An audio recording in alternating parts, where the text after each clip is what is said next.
ሰላም የተከበራችሁ የጤና ማህደር ቲዩብ ተመልካቾች እንደምን ቆይታችኋል? ምንጊዜም በተለያዩ የጤና ትምህርቶች የማቀርባቸውን ትምህርታዊ የጤና መረጃዎች የምትከታተሉ የቻናሌ ቤተሰቦች እንደከዚህ ቀደም ሁሉ ዛሬም አዲስ መረጃ ይዤላችሁ መጥቻለሁ። ዛሬ ደግሞ ፈስና ሰገራን ያለመቆጣጠር ችግር የሚከሰትባቸው ምክንያቶችና የህክምና ዘለቄታዊ መፍትሄዎችን በሰፊው የምነግራችሁ ይሆናል ማለት ነው።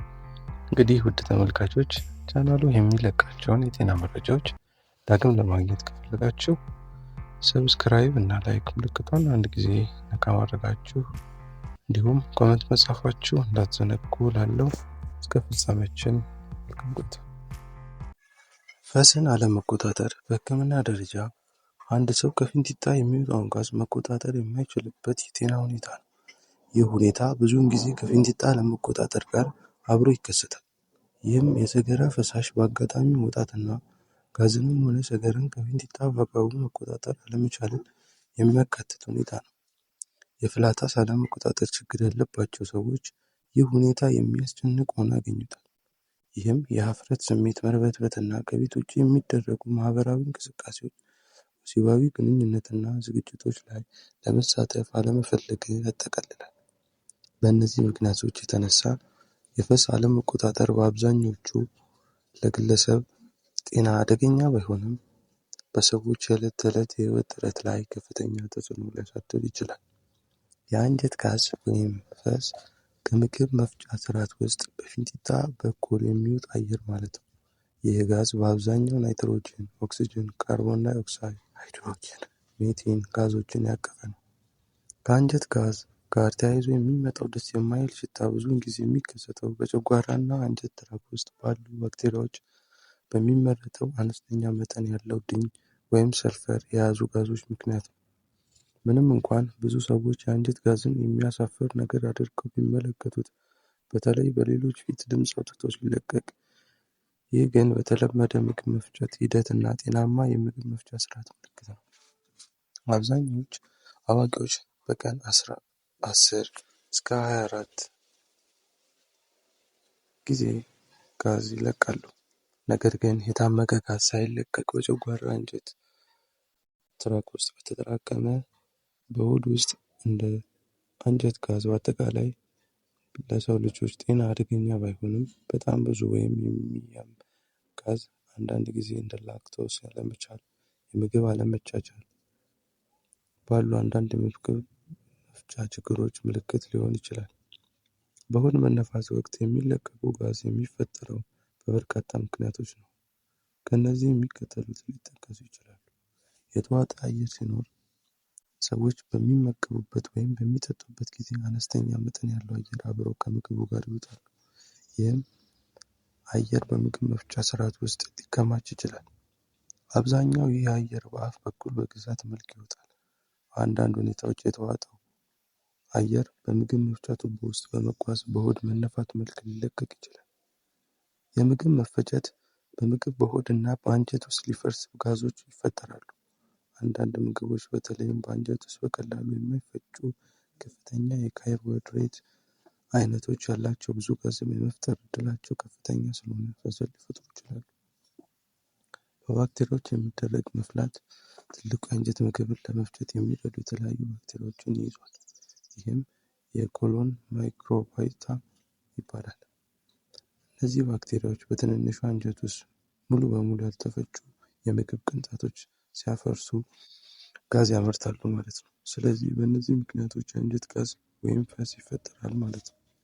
የፈስ አለመቆጣጠር ዋነኛ ምልክት ምንድን ነው ስንል ደግሞ የአየር ወይም የጋዝ ከትልቁ አንጀት ያለ ፍላጎት መውጣት ነው። ይህ በዕለት ተዕለት እንቅስቃሴዎች ጊዜ ሊከሰት የሚችል ሲሆን ማህበራዊ ህይወት ውስጥ ማፈርንና የስነ ልቦናን ጭንቀት ያስከትላል። በብዙ አጋጣሚዎች የጋዝ አለመቆጣጠር ችግር ከሌሎች የአንጀት አለመቆጣጠር ምልክቶች ጋር አብሮ ይመጣል። ለምሳሌ የአንጀት መቆጣጠር ማጣት፣ የጠጣር ወይም የፈሳሽ ሰገራ ያለፍላጎት መፍሰስ እና ስር የሰደደ የሆድ ድርቀት ናቸው። የጋዝ አለመቆጣጠር ወይም የአንጀት ጋዝን መቆጣጠር ወይም ማገድ አለመቻል ብዙ ጊዜ የሚከሰተው የሰገራ አለመቆጣጠር በሚባል ችግር የሚሰቃዩ ሰዎች ላይ ነው። የሰገራ ለመቆጣጠር ማለት አንድ ሰው በፈቃዱ የአንጀት እንቅስቃሴ ወይም ጋዝ ለመልቀቅ እስኪዘጋጅ ድረስ ሰገራን ጋዝን በአንጀቱ ውስጥ በመያዝ አለመቻል። የሰገራን አለመቆጣጠር ሊያስከትሉ ወይም አስተዋጽኦ ሊያደርጉ የሚችሉ ምክንያቶች የሚከተሉት ያካትታሉ። ለምሳሌ የፊንጢጣ የሚዘጉ ጡንቻዎች ላይ የሚደርስ ጉዳት። የፊንጢጣ መጨረሻ ላይ ያሉ ውስጣዊ ስፊንክተር እና ውጫዊ ስፊንክተር የሚባሉ ጡንቻዎች ቀለበቶች አሉ። እነዚህ ጡንቻዎች የምግብ መፍጫ ስርዓት መጨረሻ በመዝጋት አንድ ሰው በፈቃዱ ሰገራን ወይም ጋዝን ለመልቀቅ እስኪዘጋጅ ድረስ ሰገራን ይይዛሉ። እነዚህ ጡንቻዎች ሲጎዱ ውጤቱ ጋዝንና ሰገራን መቆጣጠር አለመቻል ሊሆን ይችላል። ለዚህ ደግሞ አስቸጋሪ ወይም ረጅም የወሊድ ሂደት የፊንጢጣ የሚዘጉ ጡንቻዎች ላይ ጉዳት ከሚያደርሱ የተለመዱ ምክንያቶች አንዱ ማለት ነው። ሁለተኛ፣ የነርቭ ጉዳት ነርቭ ዳሜጅ።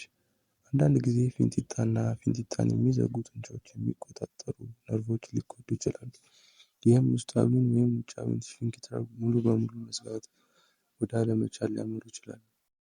ይህ ደግሞ ድንገተኛ የሰገራ መፍሰስ፣ ሰገራ አለመቆጣጠር፣ ጋዝ አለመቆጣጠር ሊያስከትል ይችላል። ከልክ ያለፈ የሰውነት ክብደት መሸከም፣ የአከርካሪ ገመድ ጉዳት፣ በሆድ ድርቀት ጊዜ ሰገራን ለማውጣት መጣር እና ወደ ዳሌ ወለል ጡንቻ ግፊት የሚልኩ ነርቮች ላይ ተጽዕኖ የሚያሳድሩ ሌሎች ችግሮች የእነዚህ ነርቮች መጎዳት ሊያስከትሉ ይችላሉ ማለት ነው። ሶስተኛ፣ ኪንታሮት። በከፍተኛ ደረጃ በከፋ ጊዜ ኪንታሮት ፊንጢጣን የሚዘጉ ጡንቻዎች ሙሉ በሙሉ እንዳይዘጉ ሊያደርግ ይችላል። ይህም ጋዝን ወይም ሰገራን አለመቆጣጠር ሊያስከትል ይችላል። ይህም አንዱ ፈስን እንዳንቆጣጠር ሊያደርገን ይችላል ማለት ነው። አራተኛ፣ የአንጀት መውጣት። የአንጀት መውጣት ማለት የፊንጢጣ ውስጣዊ ሽፋን ፊንጢጣን የሚዘጉ ጡንቻዎች በኩል ወደ ውጭ መውጣት የሚጀምርበት ሁኔታ ነው። ይህ በጤናማ የአንጀት እንቅስቃሴ ውስጥ የሚካተቱትን ነርቮች ጡንቻዎች ሊጎዳ ይችላል። ይህም ጋዝንና ሰገራን አለመቆጣጠር ያስከትላል ማለት ነው። አምስተኛ፣ የፊንጢጣ ቀዶ ጥገና። አንዳንድ ጊዜ በፊንጢጣ ላይ የሚደረግ ቀዶ ጥገና የፊንጢጣን ወይም የፊንጢጣን የሚዘጉ ጡንቻዎች ላይ ጉዳት ሊያደርስ ይችላል። ይህም አንድ ሰው ጋዝንና ሰገራን የመያዝ ችሎታው ይቀንሳል። ስለዚህ እነዚህ 5 ምክንያቶች አንድ ሰው የአንጀት ጋዝንም ሆነ ሰገራን እንዳይቆጣጠር የሚያደርጉ እጅግ በጣም አደገኛ ምክንያቶች ናቸው ማለት ነው።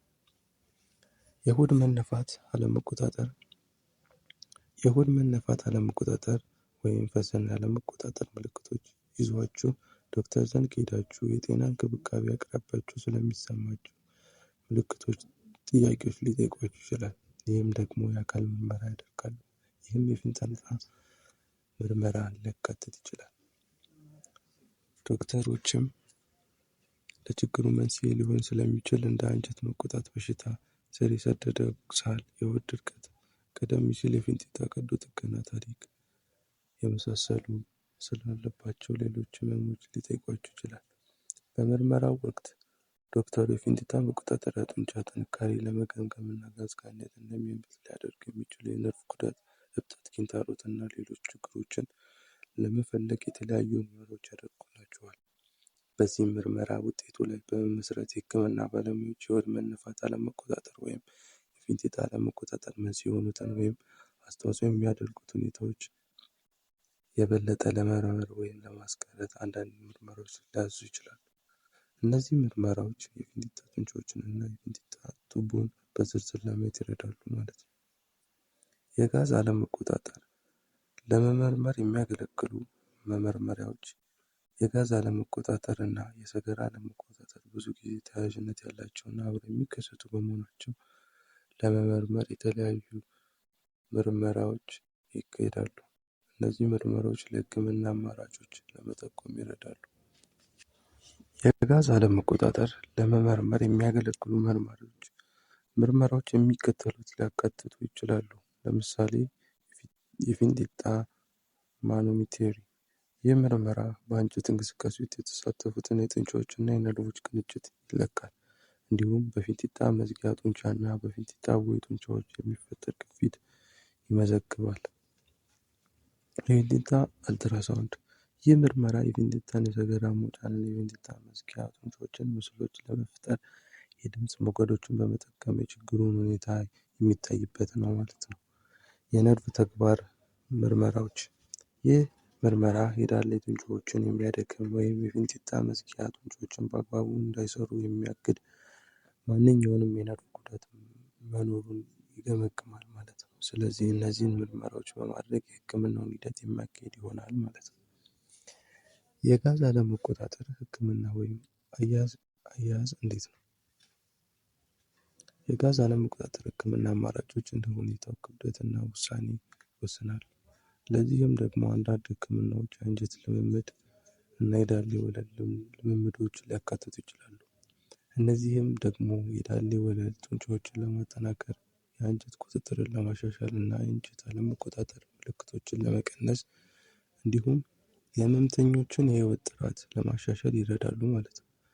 የጋዝ አለመቆጣጠር ለማስተካከል ወይም ለማከም እኛ ለማድረግ የምንችለው ሌሎች ስልቶች ምንድን ናቸው ካልን ደግሞ የአመጋገብ ለውጦች።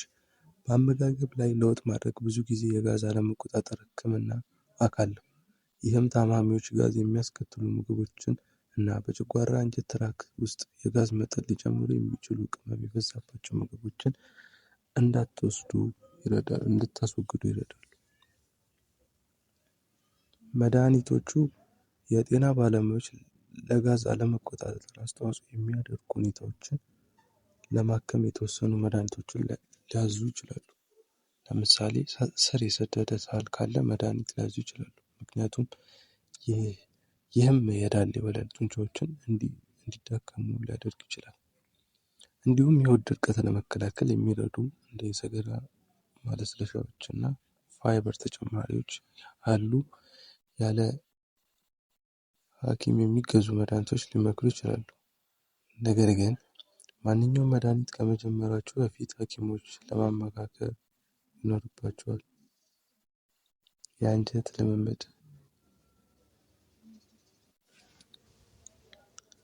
የአንጀት ልምምድ ህመምተኞች ለአንጀት እንቅስቃሴያቸው የተወሰነ መርሃ ግብር የሚያዘጋጁበት ሂደት ሲሆን ይህም ብዙ ጊዜ በባዮፊድባክ ህክምና ከዳሌ ወለል ልምምዶች እና ከአንጀት እንቅስቃሴ ጋር የተያያዙ ጡንቻዎችን እና ነርቮችን ለማጠናከር ለማስተባበር ከሚወስዱ ሌሎች እርምጃዎች ጋር አብሮ የሚደረግ ትሬኒንግ ነው። ባዮፊድባክ ህክምና የአንጀት ተግባርን በተሻለ ሁኔታ ለመቆጣጠር አእምሮን መጠቀም ያመለክታል።